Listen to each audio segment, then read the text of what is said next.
Good evening, everyone. My name is John Taves, and I'm the event coordinator here at McNally Robinson Booksellers.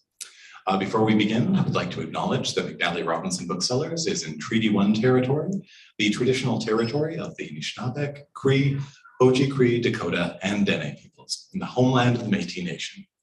In addition, McNally Robinson Booksellers itself rests on the land once occupied by the Métis community of Roostertown. We are gathered here tonight with huge thanks to all of you for joining us here, and also, of course, to Great Plains / Yellow Dog for publishing this book, The Mythic Adventures of Samuel Templeton, which I will hold up to our viewers at home, Peanut Butter and Chaos by Anita Daher.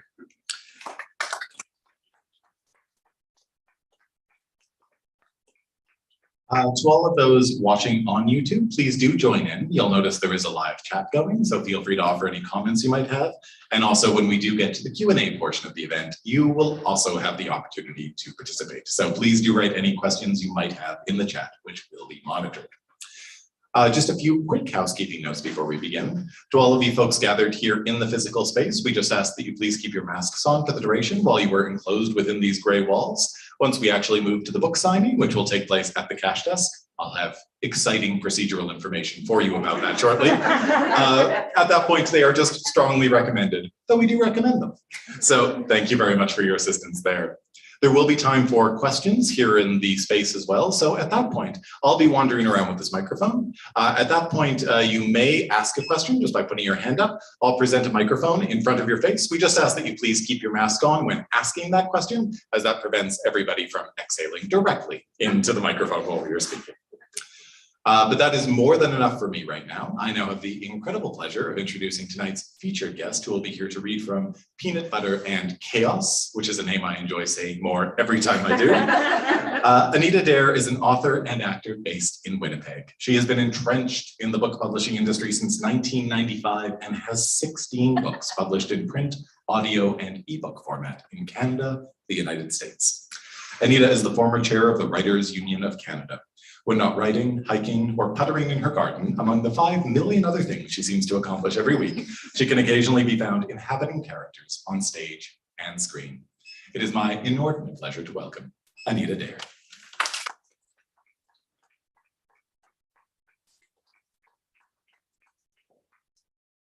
Thank you. Thank you so much, John. Oh my gosh, it is really amazing to see you guys. Thank you for coming out in person. I feel like I need to imagine you all in little boxes.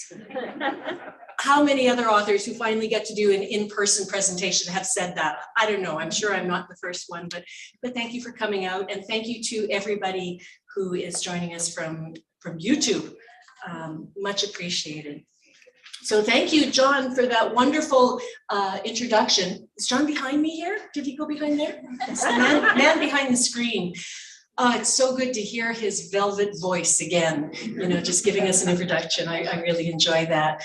And thank you, Colleen, who is here. She's going to be leading a chat. She's going to be interviewing me later, and I can't wait to hear what questions she's come up with. I hope there's some hard ones.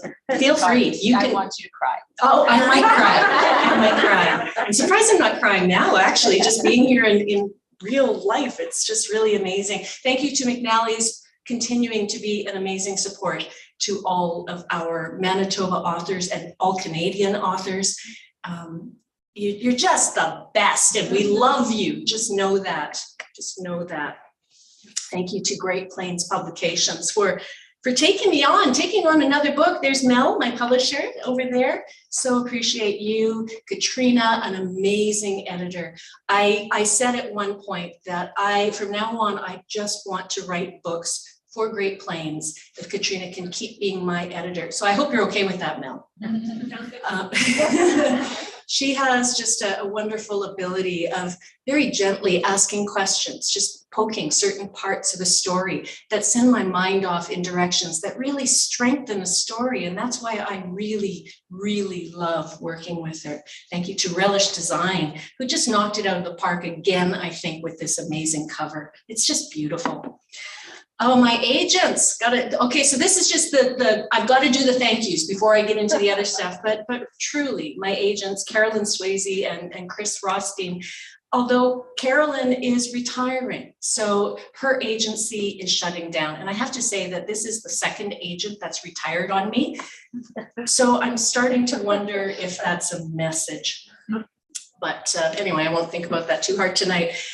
For the book, I had so many people I was able to consult about certain aspects where my knowledge was failing or just not there at all, which there was a lot of parts for that in this book, but including Derek Ma, who's a graphic designer. He was able to explain to me what Sam was seeing and why he was seeing the world pixelated and be able to see screens clearly. So I gave Sam's best friend Derek's name in the book. I don't know if Derek knows that. Derek, if you're watching on YouTube, surprise! There's a Sergeant Paul Manet with the RCMP who was able just to clarify certain aspects of who would be in a small town RCMP detachment. And my cousin Kent Bjornsson, who helped me with some of the Icelandic language. So appreciated. Oh, my family. I have the most supportive, positive family that ever existed. I mean, it's just wonderful. And I know not everybody has that, but I do. And I'm so lucky because whatever I have set out to do in life, my family has always said, you can do it. Of course you can do it. Work hard and you can do anything. I mean, we all know that, right? But they really reinforce that. My mom and dad, my sisters, all of the same mind. They reinforced that when I was growing up. I'd like to give an extra nod to some of my immediate family, my daughter Erin and her partner Jarrett, who are here tonight. Yes, you deserve this because I tell you what, this story and the arc for the series would have been a mess without them. They sat with me last summer when I was just really getting confused. They sat with me, we sat outside in the heat and we just brainstormed as to where the story might go and what made sense and what was fun. And so I just really appreciate you guys. You guys gave me that oomph just to get back in it and let it go where I wanted to go. Oh, my daughter Sarah, who's not here this evening, I need to thank her for the title. I got to reach over and grab something. Oh, not that. Okay, look at this. This is a lovely Mother's Day snow globe, but it's got the words on it, peanut butter and anarchy. Okay, now I've started it, it's gonna be annoying. So when Sarah, several years ago, when Sarah was going to school at Red River, I would take her to school and we would laugh and we would joke and we would just talk about everything under the sun, just as I drove her. And one day, I can't remember why she said it, but she said peanut butter and anarchy. And I turned to her and I said, that would make a wonderful book title. I had no idea what book, but I just thought that would make a great book title. So it just stayed with me and I just kept waiting for the right book to give that title to. But then when it came to this one, you know, that worked out, but I decided just to change the word to chaos rather than anarchy because it worked out better for this particular story. My husband, Jim, who is also not here tonight. He's in Vancouver, teaching air traffic controllers, managers, various things. I don't know. I think he's actually just there to go out for dinner and go to a few shows, but he told me it was for work. We would always take road trips when our kids were young.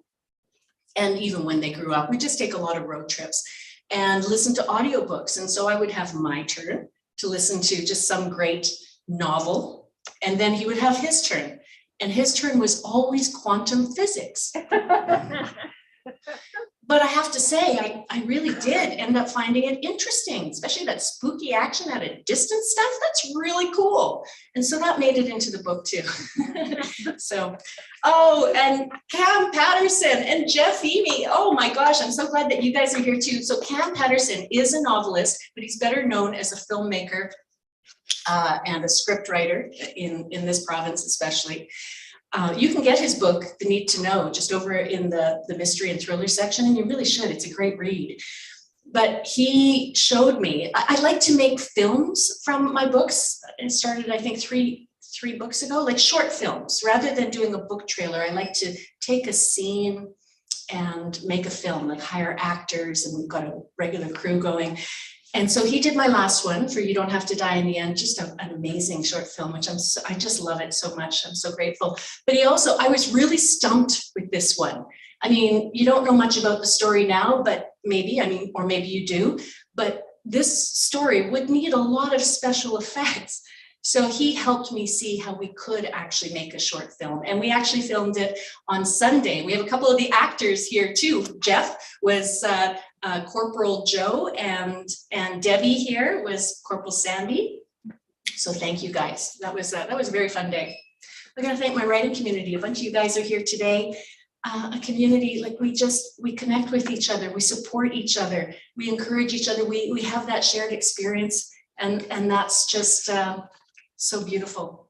I mean, it's been wonderful. We do connect with each other through the internet, which is nice, but it's really nice to get together in person. I see a number of the Anitas here, but that's another story, so I won't go into that. I also have to give a special nod to my karate pals. So we've got a few of them here today. We've got Jackie, Tamara, and Debbie. And there's others watching on YouTube. You guys have supported and encouraged me, not only in karate, my new adventure in karate, which I love so much and everybody should do, but you've also encouraged me in other aspects of my life, including my writing, which is why you're here today. And thank you so much. I can't wait to get back to the dojo with you. I remember always now the dojo-kun. I mean, I don't remember it in Japanese because I haven't learned it in Japanese yet. You guys might be able to say it, but I can't, maybe one day. The dojo-kun, the dojo guiding principles are beautiful. Seek perfection of character, be faithful, endeavor to excel, respect others, and refrain from violent behavior. Those are wonderful guiding principles for karateka, but also everyone, every human being. The lessons that repeated daily, they've enriched my life, my writing, and they help me in my efforts to be a better person, a better friend. So thank you guys. Thank you guys for opening up that world to me. Debbie, you're the one that told me, hey, what are you doing today? Come to my dojo, and I appreciate it. Okay, on to this, a little bit about the story. I read a story in today's Winnipeg Free Press about this year's U of M Fine Arts students, the graduating students, and one was quoted to say, as an artist, no matter what you do, it always becomes a reflection of you. I believe this is true. No matter what we write, there will be a truth that reflects the artist, be it certain experiences, our thoughts, our ideas, our emotions, our beliefs, how we relate to other people. It's all there, even when our stories slip beyond the here and now. The initial idea for Peanut Butter and Chaos began fluttering around in my brain when I worked as a weather forecaster for Manitoba's wildfire department. But that was 2 books ago, so all I did was it fluttered a bit and I made some notes. It was when my middle grade novel, Forgetting How to Breathe, came out and I began digging into my own Icelandic heritage that the story really came alive for me. Peanut Butter and Chaos is about 12-year-old Sam, who has recently begun to feel invisible to his father. He doesn't know what's going on, and he doesn't know how to ask him about it, which is also weird because he's always been able to talk to his dad.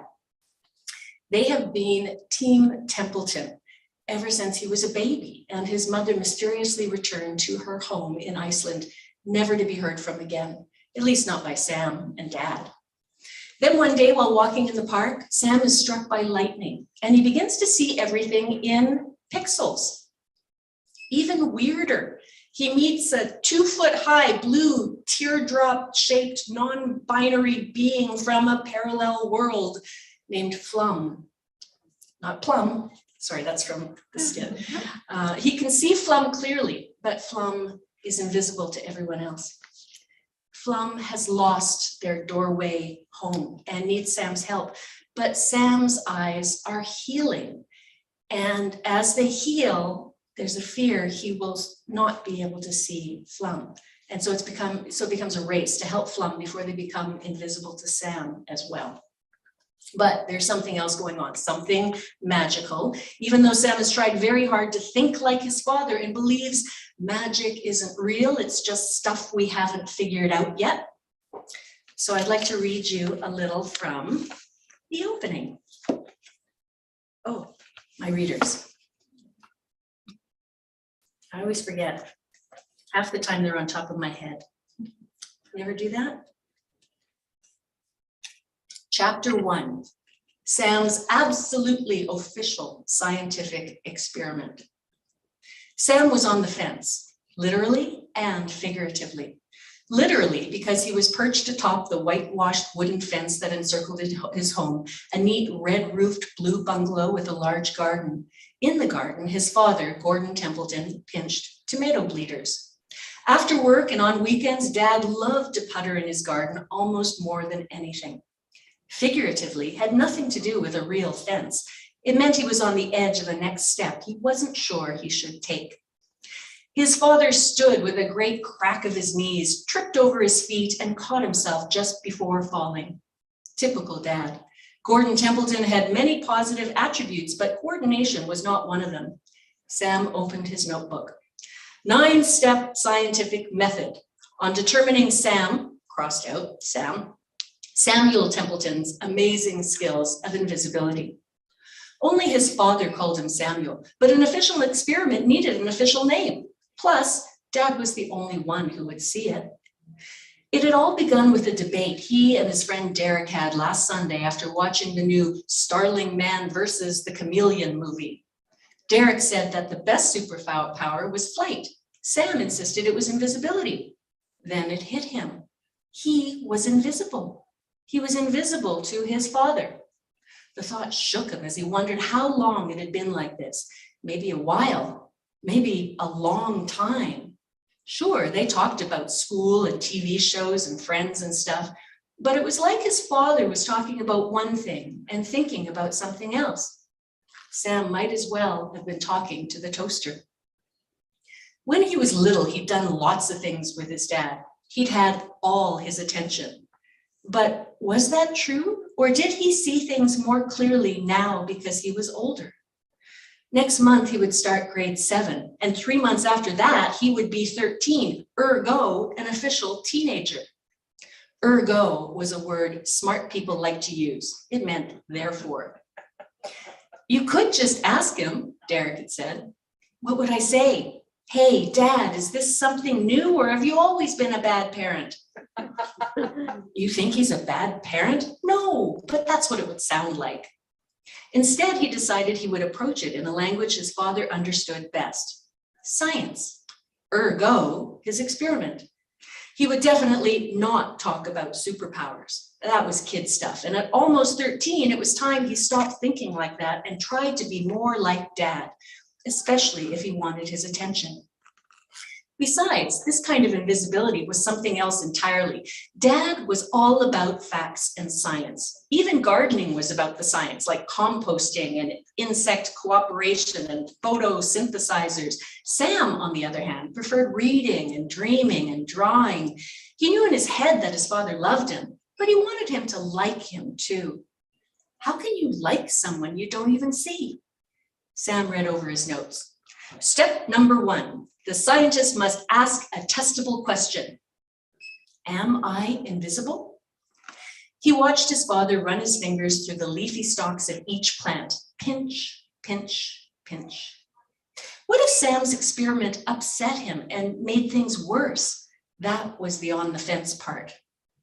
It would be okay. If Dad looked upset, he'd tell him it was a joke. He would say he was trying it out for a story he wanted to write. They would laugh. Dad would tussle Sam's hair and everything would go back to the way things used to be. He might even tell Sam he was smart. He wasn't. Not that he got terrible marks at school, but he clearly didn't get his smarts from his father. Step number 2, research.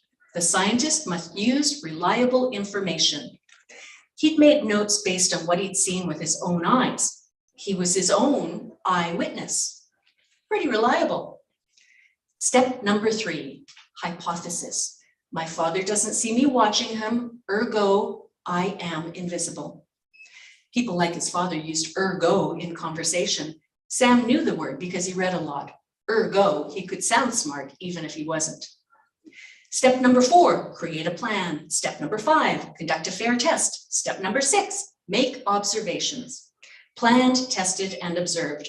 Every day since Monday, he'd watched his father garden putter after work. On Saturday and now Sunday morning, he'd watched him dig and pinch. It was like Dad's brain was somewhere else, but that was normal in the yard. Gardening had always been his unplugged time. What wasn't normal was that lately he was like that all the time. It's weird to walk right in front of someone, think they're looking at you, but they don't blink or smile or speak or anything at all. It's like they're looking someplace else. Or you are invisible. A rattle and chunk announced the arrival of a bicycle. Good afternoon, Thyla, Dad called. How are you today? Thyla Smith was not invisible, nor were any other neighbors who just happened by. But when Dad talked to Thyla, it bugged him. Pretty fine, Mr. Templeton. The hummingbirds were busy today. Thyla patted the camera slung around her neck. One of Thyla's favorite things was to take pictures of birds. She was good at it. She was good at everything. Sam was most definitely not jealous of Thyla. Nope. Sometimes in his most private thoughts, he wished she'd just disappear. People like Thyla shone so bright that others faded away. It was annoying. Dad went back to his gardening, and Thyla flashed Sam a smile before pushing her bike into her own yard. She had hair that reminded Sam of autumn leaves and eyes that were the same shade of gray as a river before a storm. Thyla was both pretty and super smart, which to most people made her perfect. At 16, she was the youngest kid ever from Gilla Farm to start university. She could have gone anywhere with the scholarships she'd won, but wanted to stay close to home and live with her mom and dad. Her first year at the University of Manitoba would begin in a few weeks. Everyone knew Dad and Thyla were the two smartest people in Gilla Farm, which is why Mr. and Mrs. Smith asked Dad to be her tutor back when Thyla was in 7th grade. To most people in the village, Gordon Templeton was the owner of the Playland Video Arcade, but they also knew he used to be a neuroscience researcher at the Rayner Institute in Winnipeg. That meant he was a brain scientist. The facts. 1, Sam was born. 2, 6 months later, Sam's mother and Gordon's wife, Dory Jonsdottir, moved back to Iceland and never returned. 3, Gordon Templeton quit his scientist job and moved them 24 minutes outside of Winnipeg to Gilla Farm. That his mother left him as soon as he was old enough to eat solid food was tragic, but he had no memory of her, only stories. That's why he thought of her as Dory and not Mom. When he was old enough to understand, Sam asked his father why he stopped being a scientist after Dory left. Dad winked and said he would always be a scientist, but that life was too short to always be so serious.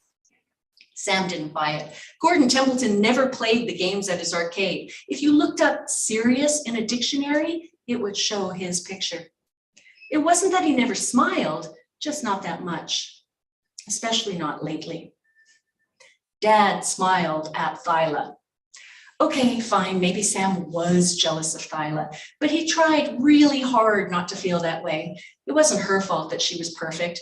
It wasn't her fault that Sam was the opposite of that.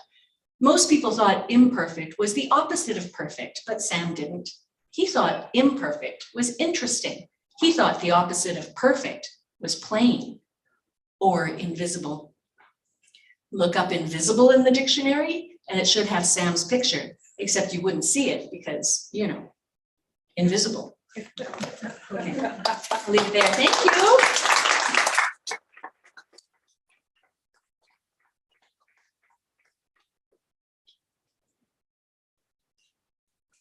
I'll do this.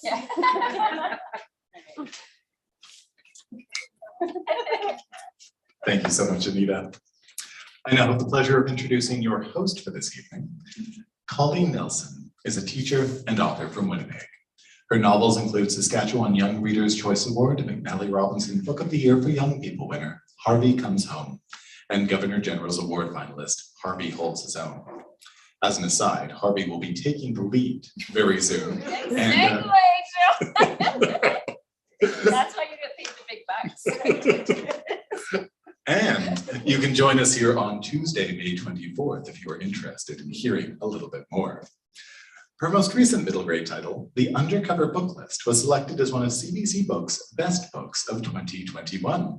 Colleen writes daily in between appearances at hockey rinks and soccer fields in support of her two sports-loving sons.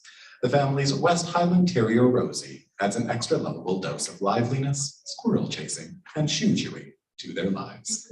Please put your hands together for Anita Daher, now joined by Colleen Nelson.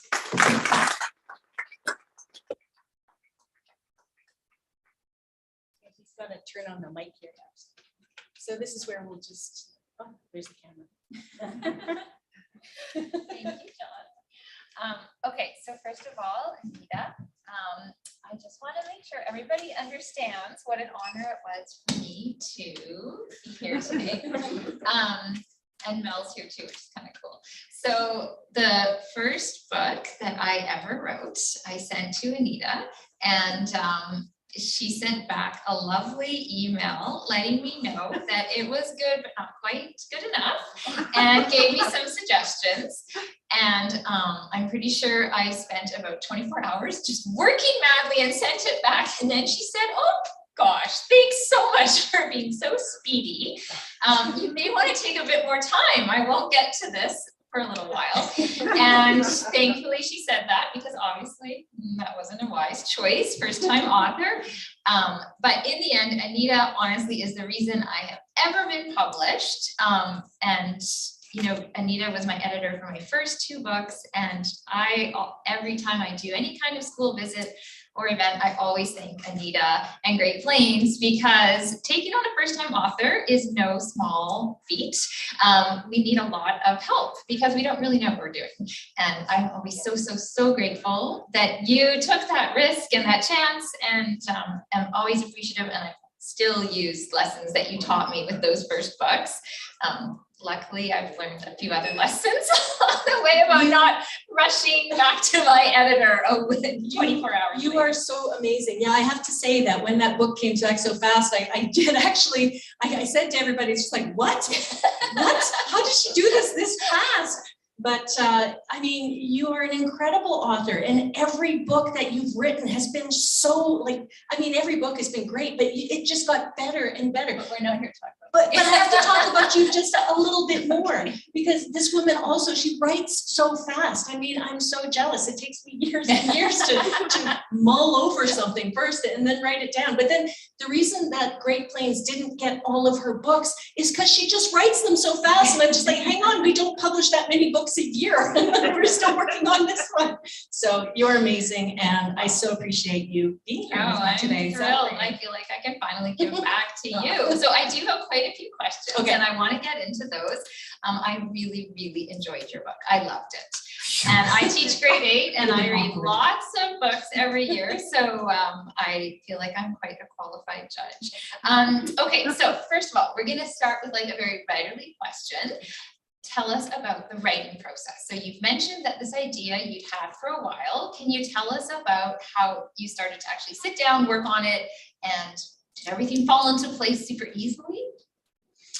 Not super easily, because I had so much trepidation, because all of my earlier books, they've been contemporary. They've been set in the here and now on one world, and no strange teardrop creatures. Yeah. I mean, I write adventure stories and character-driven novels.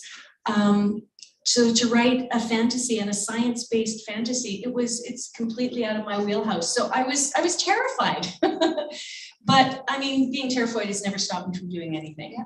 You know, my dad told me a long time ago that, you know, you just keep taking steps forward as you're comfortable. And if you're ever not comfortable, that's when you can stop and reconsider. So I just kept going forward. I mean, I researched it a lot.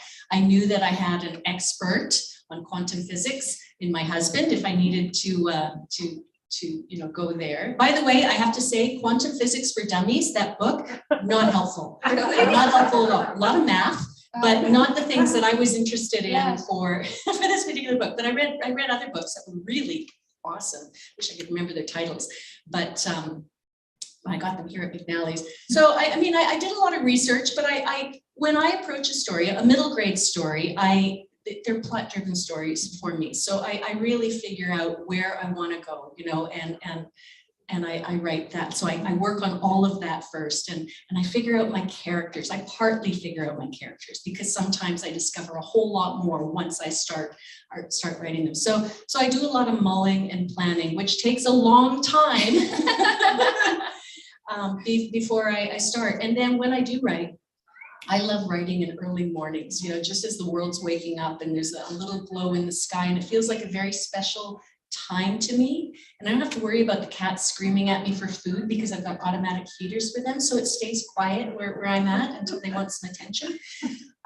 So that's what I do. I like to write early in the morning. And it also really helped me for this particular book. As I'm going on with my books now and future books, things influence me and change me, and those changes are reflected in my story. So now the Icelandic elements that I'm becoming more aware of and more fascinated with, they're in this book. They'll be in this series, but they'll probably in some way or another be in future books as well. The next book might have some karate, I have to say. So I'll have my experts here. But I have a seasonal site at a campground in Gimli, which is awesome. And so last summer, especially when I was really I was struggling over some knots in the story, and like I said, Aaron and Jarrett came up and we did some brainstorming. But that was a great place for me to sit and write amongst the trees and taking long walks by the lake and popping into Turgeson's and looking and buying Icelandic books on Iceland and the myths and the sagas and all of that, just keeping myself in that. So I research beforehand. I write early in the morning. I take a lot of walks because that's when I do my best thinking. But I keep researching as time goes on. Go through. And that kind of fits in with my next question. My favorite line in the book was when Flum says to let go of looking. And I found that so like a beautiful language, but also I found it very metaphorical, and also to me it ties into writing, because a lot of times you write best when you're actually walking or running or doing something else. Yeah. So do you have a favorite line in the book? And do you remember writing letting go of looking? Did you think I would be like, that blew me away, Anita? Or did you just throw it out there? I didn't expect anybody to notice that line, but now that you mention it, isn't it beautiful? It's like very Alice in Wonderland. Yeah. For me, that was completely about, those pictures, those what are they called? The magic eye pictures? Yeah. I can't do them. Right. But I know that you're supposed to go sort of out of focus and whatnot. So, I think that's probably where that came from. A favorite line for me, I don't know. I'd have to sit down and go through it and say, oh yeah, I like that line. I like that line. There's a few things. And as I read certain passages, I liked the line about imperfect being interesting. Like I believe that. I believe everything that I write in my stories. I believe in Flum. And I like that, the part about magic just being stuff we haven't figured out yet.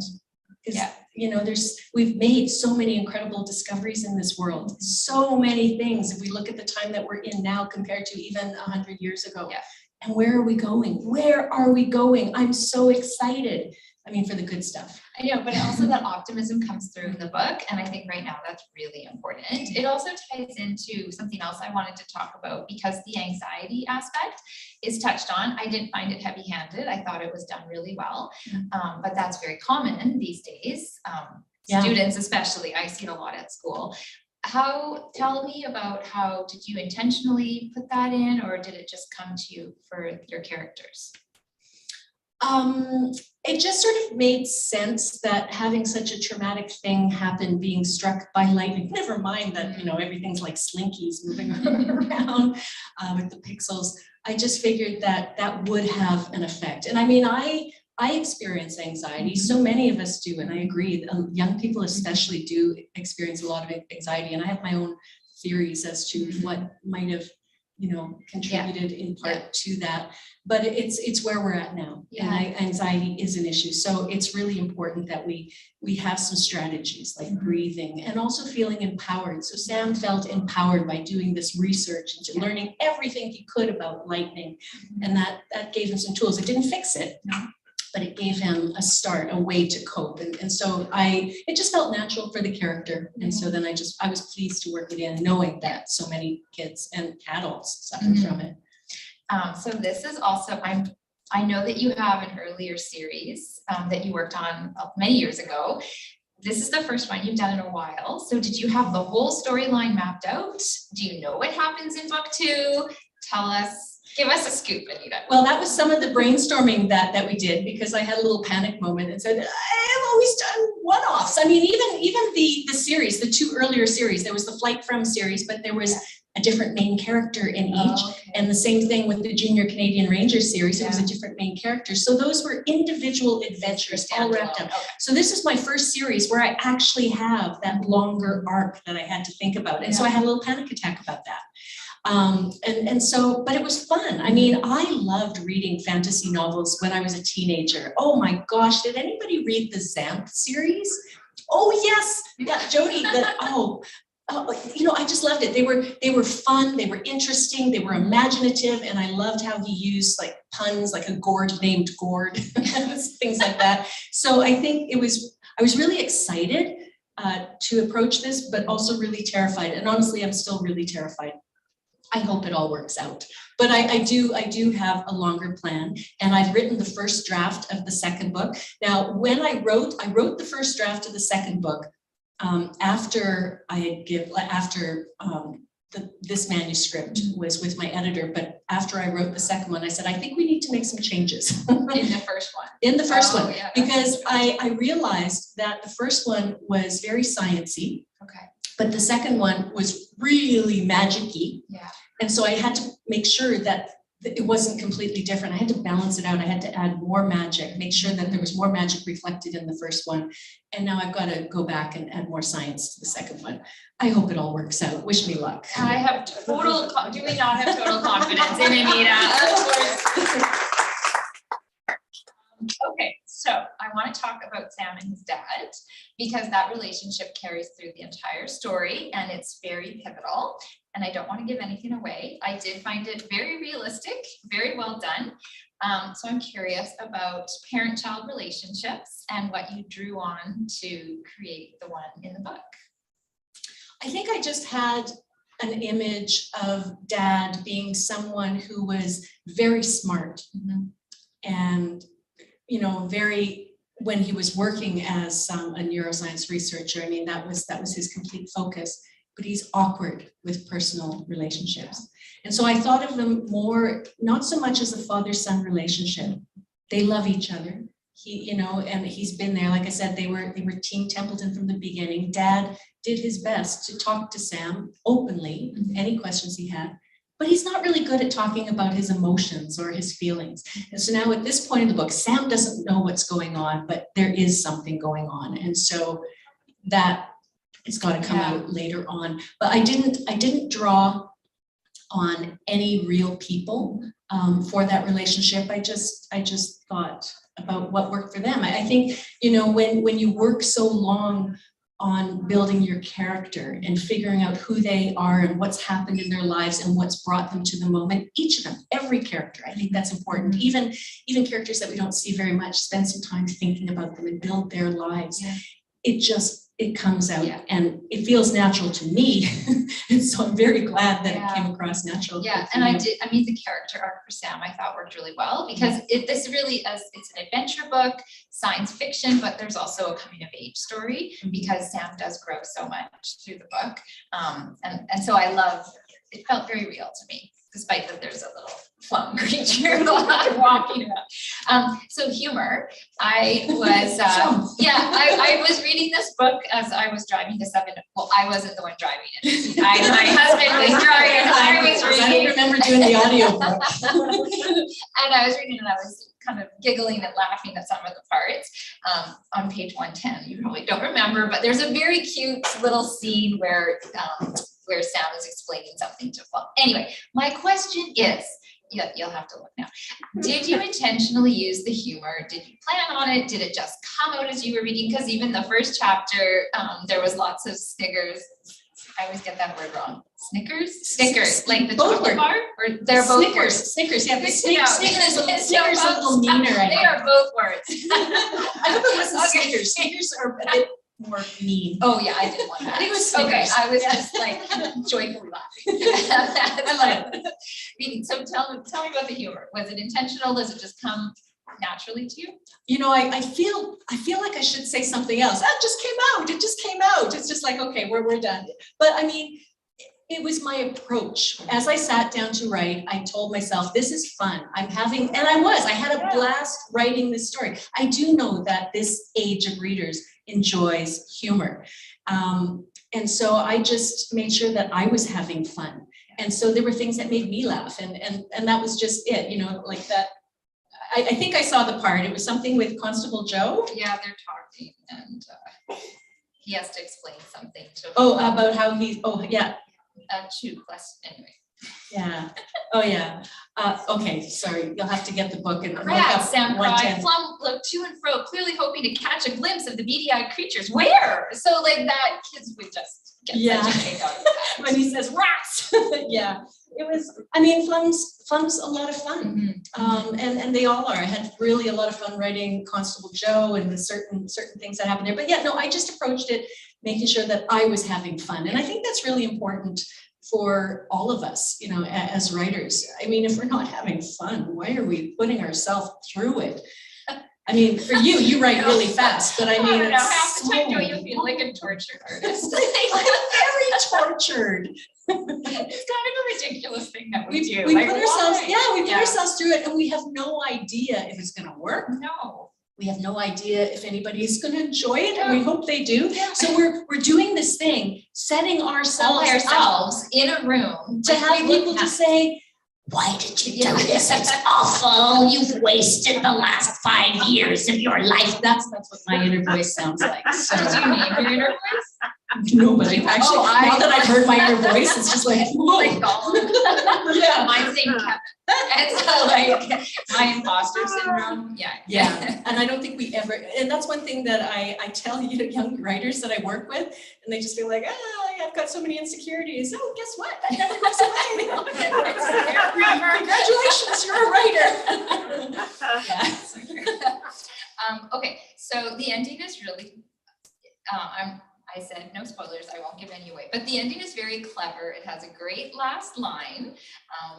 So I love last lines as much as I love opening lines. Don't read it because you'll give it away. Do you remember? Like, did it come to you? I'm always curious because sometimes the last, okay, but don't read it out loud. Because sometimes the last line, you know when you start the book exactly how you want it to end, and then other times it just magically appears on the page. So Do you mean this last line or that last line? Both together. Okay. Well, see, now we've created such good interest. Yeah. The audience is very curious now. Just skip to the last line. I mean, that just sort of came out of the moment because I knew what was happening. I knew where I wanted to go. And this is one of the things that we talked about. I think this is going to happen. And so it leads immediately into the next book. I hope, is that a spoiler? No, that's good. Okay, so that's all I'll say. Okay, So Anita, we're gonna open the floor to questions in a minute, but I have some short snappers for you. Are you ready? Okay. Number one. short snappers, so I've got to just, okay. Grilled cheese and peanut butter sandwich, which is featured in the book. Yeah, I know, gross. Or a dinner cooked by Jim with only the current ingredients of your fridge.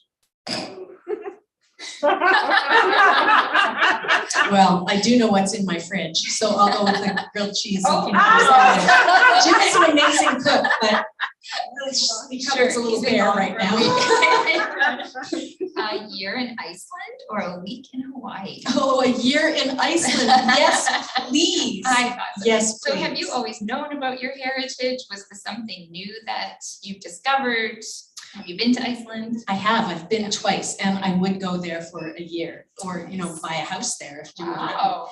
But yeah, I actually, I mean, I've always known that in my dad's family there was some Icelandic background, but he didn't know a lot about it. And so my great-great-grandparents, I knew they came from Iceland, but somewhere in the late 1800s, but I didn't know whether they were married in Iceland and then came over, or if they came over and were married here. I didn't know exactly when they came over. I really knew nothing, and my dad didn't really know. He knew about his great aunt Anne that went back to Iceland every summer, and he knew about a table that they had but that was it. They had summers at the cottage and just did kid stuff. Yeah. And so it was after Forgetting How to Breathe, which is set in Gimli, was coming out. It was just before it came out. And I had used my great-great-grandparents' names in the book, just as tribute to them, just as a little touch, little touchstone, a little connection to that Icelandic background. The only connection I had, really, their names. And then Leif Norman, who many of us know, a wonderful photographer here in Winnipeg, who also has Icelandic heritage, and I knew from Facebook that he had been digging into that. I went to see him and he gave me some new headshots, and he said, "So what have you been up to?" And so I told him, about this book and the great-great-grandparents, who I knew nothing about it. And he said, "Oh," I said, "Well, do you know their names?" I said, "Yeah." "Do you know their birth dates and death dates?" I said, I could get that. He said, "Okay, well, we're probably cousins, so you should send me that information." What?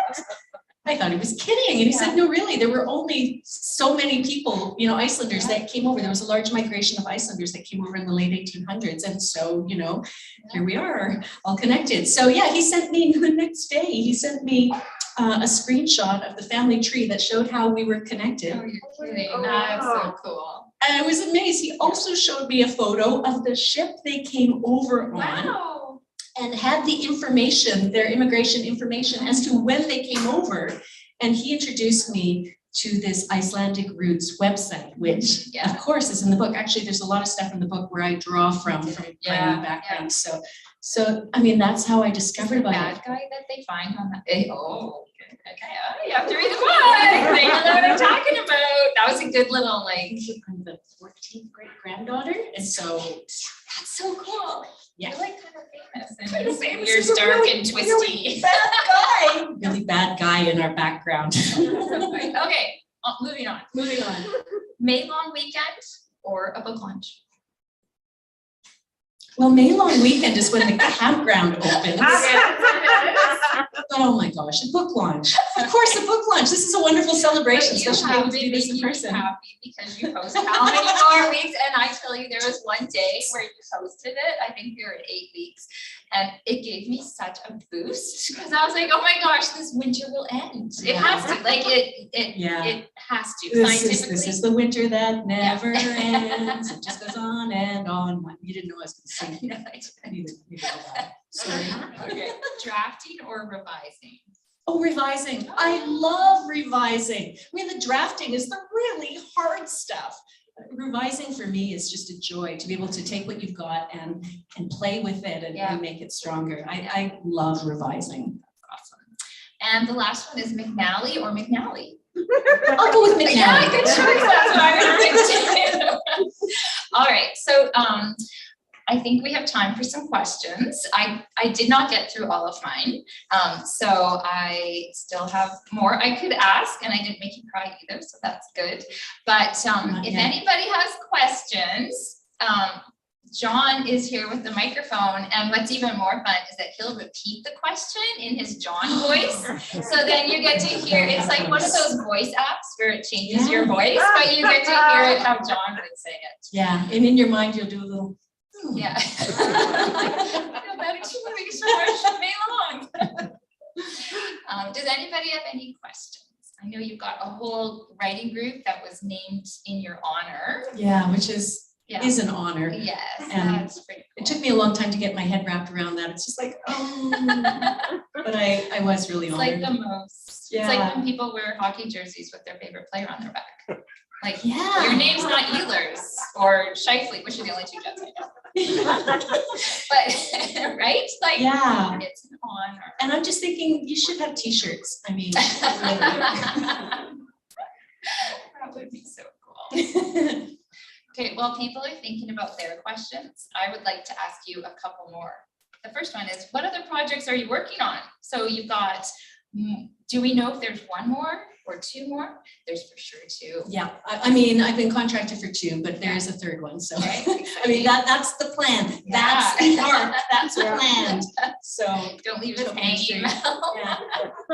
So, and I'm really excited about it. I'm having so much fun with them. But anyway, Do you know the dates kind of when they would come out? the next book will come out next spring. Okay, got a nod. Yeah. So that's good. And the third one, we don't know yet, but Yeah. I'll be starting on that over the winter, and Okay. so we'll see what happens with that. But yeah, I do have another project that I'm working on. For the last book, You Don't Have to Die in the End, the teen novel that we did the short film for, I was very grateful that the Manitoba Arts Council gave me a grant to adapt it to a screenplay. And actually Cam is going to mentor me through that process, So because cool. every writing discipline, they're so different. Some people can leap from one to another, but I can't. I approach everything with trepidation. Again, doesn't stop me, but I just like to be careful, and it's really nice to have a support. So I'll be working on that. So in between stages of the next novel, I've got it all planned out. I'll be working on that screenplay. So we'll see what happens. And hopefully the plan is by this time next year, we'll shop it around to some production houses. That's very See what exciting. comes of it. So besides writing a screenplay, do you have to do anything else? Like I have no experience in this. So does the screenplay get sent out? Do you need an agent to do that? Like what's the Well, process? I mean, some people have agents, like Cam's got an agent, but usually agents won't take you on. Just like with the book world, they won't take you on until you show that this is something that you're going to keep producing, you know. So yeah, I would just go the independent route and pitch it That's to exciting. producers. Do you find it invigorates your other writing when you've got these two different fields? Well, it does. I mean, because film is, as we know, a visual medium. And so I think any time that you look at something differently, you're strengthened by it. And you have to look at a screenplay differently. Like when we did the short from that film, I mean, in the book, the particular scene that we did is set in one of the characters. It's in an office at a mountain ranch. We set it outside, but that was partly because of COVID. I mean, that was entirely because of COVID. We had to think of it differently. But you take certain things out. You have to look at it separately and decide what's important. What are we trying to say in this moment, and just go with that and let the other stuff go. And I do find that freeing. I don't get precious about hanging on to this or that, because it just clutters it up. And I mean, again, that's what I love about revising. It's chop, chop, chop, chop. Oh, it's much smoother now. It reads better. I love getting rid of stuff. Spring cleaning with my novels. Yeah, so I can't remember the question. Yeah, I just loved hearing all of that, actually. That was incredible. You have one more chance to let John repeat your question. Awesome. Hello, daughter. Hello, mother. So you mentioned that drafting is hard for you, and me coming off of just writing a bunch of papers, like, I also find that drafting is very hard for me. And so I'm asking you, do you have any tips or tricks for getting through the drafting period? Oh, what a great question. Did you have that plan before you came? No. Oh, she's a quick one. It's just bum and chair. Yeah. It's just bum and chair. It is really hard work. And you can give yourself a reward. You can tell yourself that I am going to sit here for this period of time. And it's discipline. You just got to make yourself do it. And then you get up and you go for a walk, or you reward yourself in some way. It's just like, yay, I wrote 2 paragraphs. Go me. But I mean, that's it. It is important to take a break. And like I said, going for walks and things like that, but it's about finding that set period of time if you're able to do that. I mean, I do know that there are some writers that will just be able to sit down and grab a few minutes here and there. But for me, for writing that first draft, it's just being disciplined to make sure that this is the time that I've reserved to do the hard stuff, and I'm going to do it and try to have fun with it. Knowing that it's okay to write garbage as long as you edit brilliantly. And that's a paraphrase of a quote that I came across another writer said, and I can't remember who the writer was. The first name was Cherry or something like that, but something I came across years ago when I first started writing. So that's okay. So write a messy first draft. Make sure that you sit down and just make yourself do it, knowing that the reward is in the revising later. That's the play. We do have an online question from a user mysteriously named Goat Loops, who may have betrayed their identity earlier on in the chat by writing "Hello, Mother" in all caps. This individual asks, how are you going to come up with the name for your second book, Winky Face Emoji? Why, thank you, Goat Loops. I think I might have to Use goat loops. use Goat Loops. Yeah. I actually do have a draft name for the second novel, but it's kind of boring. So I think I really have to consult my title expert. I think we have a brunch coming up, so maybe we can talk about it then. Are you insinuating there's no food until a title is revealed? That would work. Yeah. Yeah. We'll talk. Thank you. Thank you, you fun child, you. I love you. I love you all. You can ask questions too. I think these people all know me pretty well, so it's, you guys know me inside, well, not inside No, out. that would be a whole weird. other book. Yeah. Can I ask you one more question? Mhm. You mentioned the book series that you enjoyed when you were a child, or was it a teenager? I'm wondering nowadays if you like sci-fi type stuff, and if you have any recommendations. It could be books, TV, movies. Did anything you were watching kind of inspire? Besides Jim's boring quantum physics audio. Quantum physics is awesome. It really, really is. I'm drawing a blank. I read all kinds of things. I read fantasy novels. I read contemporary. I just read everything, but I am drawing a blank on a particular novel right now. And I hate that. I probably read something really recently that was amazing. But did anybody here see Station 11, that TV show? It's adapted from a book written by a Canadian. Yeah. It was incredible. Yeah, the book's amazing. I started, if you haven't seen the series, I completely recommend it. I started watching it and it looks like it's starting out at the start of a pandemic. And I thought, oh gosh, I can't watch this. I'm so sick of the pandemic that we're in. But this is a story with great heart and great love and a great message about artists and creating.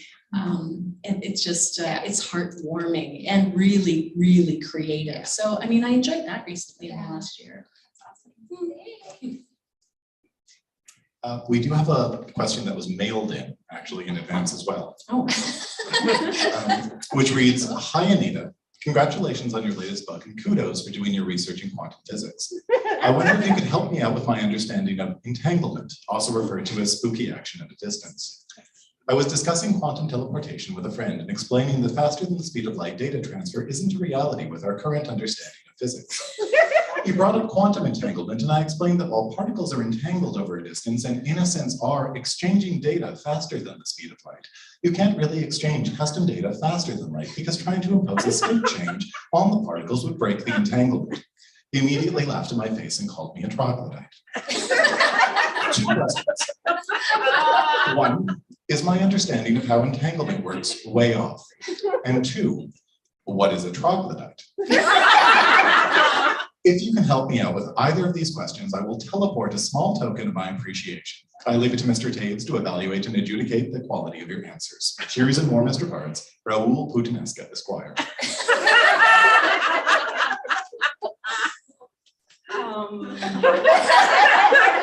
We are almost over time, Anita. I was gonna say, could you repeat your question? I mean, that is my understanding actually of entanglement, but what really interests me is how when particles are separated, they just will retain that memory of being entangled.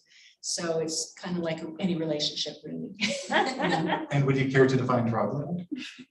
A 2-foot teardrop-shaped blue creature, no, maybe.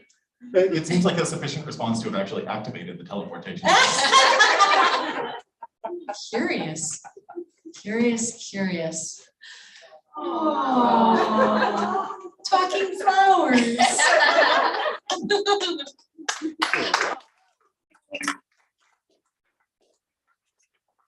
That part does say pages, but I'm presuming they are not actually. I just, who are they from? Care instructions. Yeah, I know, Putnesta, that's gotta be, but I mean, there was some language in there that, I'm assuming this is from my husband, and if it's not my husband, it's my new boyfriend. Oh, yeah, it's gonna be really awkward now. Now it's awkward. Oh, right, YouTube. Just pretend that you didn't see that, hear that part. I'm pretty sure, oh gosh, this smells good. You're ever loving, yeah. Okay, well, I really hope it's Jim because I'm his peanut butter baby. So. This is lovely. Thank you, sweetheart. Oh my gosh, okay. Are we done? This is really thoughtful. I'm not cheerful, but I could be. It's just really thoughtful. Thank you. That was very fun. Honey, you rock. That was amazing. So if either of you do have any final comments, you're more than welcome to offer them. Well, I just want to say thank you for inviting me to host. I was thrilled. I will happily do the next one. If not, Yay. It's a date, okay. Mark it down. But it is a fantastic book. I promise you will enjoy it. So I hope everybody picks up a copy and passes it on to a young person they know would love it. Thank you. I had so much fun. This is a different format for me because, you know, sometimes I do different entertainment. Literally a song and dance. And this format is you know, just doesn't allow for that. And so the idea of doing an interview, I just thought, I would really like to do that. And you are the first and only person I thought of for this. And I'm just so glad we got to have a conversation. So thank you. It's nice to be here. Thank you guys all for coming out. And whoever's on YouTube, on the YouTubes, I appreciate you too. This is a special night and it is a celebration. So thank you.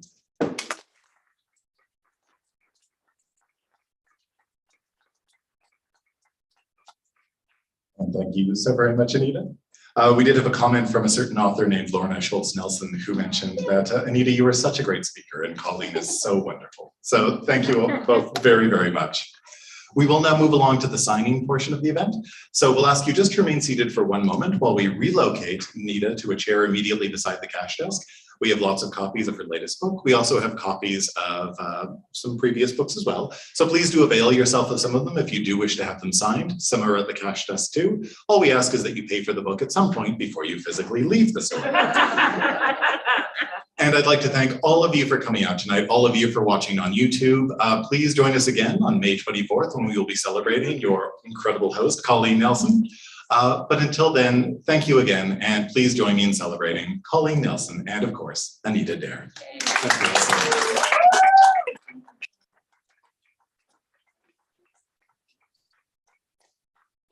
There are also temporary tattoos available on the side of the table. Yeah.